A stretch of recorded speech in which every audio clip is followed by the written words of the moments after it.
ito yung paraan paano agawin, unahan yung kalaban. Halimbawa, nakaganan na siya, right? Wala kang pa rin, hindi ka lalaban. Makita mo sa kanya na hindi ka lalaban. Ang reflexes mo kailangan mabilis.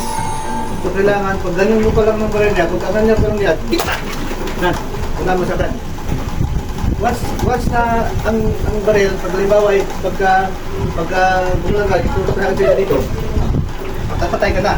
So kailangan, pag ganun niya pa lang, pag angat ka pa lang, pero dito na agad, push mo siya, push dito. Kasi once na hindi mo siya na-push, pag di mo siya na-push, tutok, yan, muna ka niya. So kailangan, pag ganyan pa lang, push, yan, push mo siya, push, na doon mo siya, bilis, bre.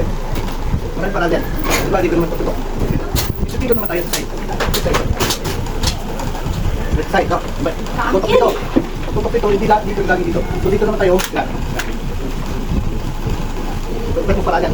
Kasi dito naman sa utok, sa ulo, dito rin yan, no? Sa ulo, ganun din yan. Dito ka. Tinanggal